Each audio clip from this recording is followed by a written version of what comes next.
Hey there. Welcome back to another episode of the Coffee Catch Up with me, Megan. Today we're talking about comfort zones, those familiar places we tend to hang out in because, well, they're comfortable. You've probably heard the sayings, step outside your comfort zone. Nothing grows there. You've got to get uncomfortable to grow. But what does that actually mean in real life? For you, for me? That's what we're unpacking today. So grab your coffee, tea, or whatever drink you're enjoying and let's have a chat.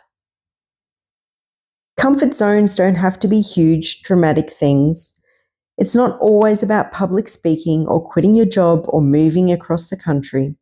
It could be something small like trying a new medium in your art, smiling at someone as you walk past, saying yes to a coffee catch-up, driving to work a different way, posting your work online, starting something when you don't feel ready. These little moments, they matter. Each time you do something even slightly outside of what you usually do, your comfort zone stretches a little bit. But more than that, you change. Your confidence grows, your self-trust deepens, and before you know it, you're not the same person who was afraid to do that thing. You've grown, you've expanded.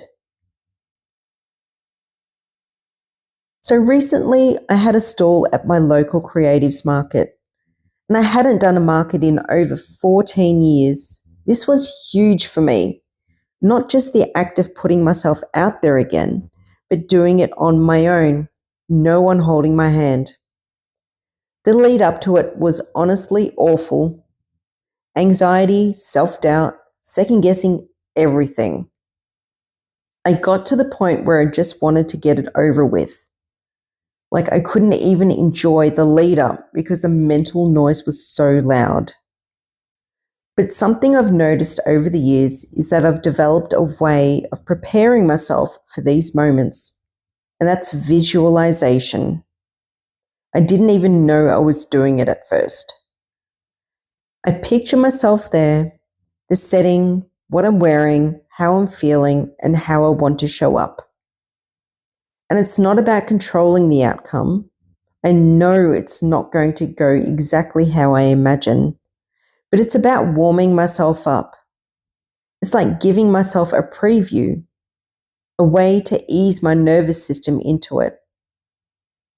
I've done this before for big job interviews, dance performances, creative projects, and even traveling to new places. And I did it again for this market. And when the day came, it was great. Not perfect, not flawless, but real. And I did it. I showed up, anxious and all. And now that I've done it, it's a part of my comfort zone. I'm not as scared of it anymore because I've met that version of me, the one who could do it. And I just want to say this really clearly. You don't have to compare your stretch to anyone else's. What's outside your comfort zone might be someone else's normal, and vice versa. That's okay. This is your journey, your edges, your timing. There's no pressure here. You don't have to jump. You can just step. You can inch. You can pause. You can prepare. You are allowed to take your time. And sometimes the most powerful thing you can do is just show up for yourself, however messy or shaky that looks. So maybe take a moment and ask yourself, where am I staying comfortable out of habit, not because it actually feels good? What's something small, really small that I could try just to stretch a little? And how can I support myself in doing that instead of judging or pushing? Growth doesn't have to be loud. It can be soft. It can be subtle. It can be yours. Thanks for catching up with me today. I'm so glad you're here. Until next time, take care of yourself, be gentle with your growth, and keep being you.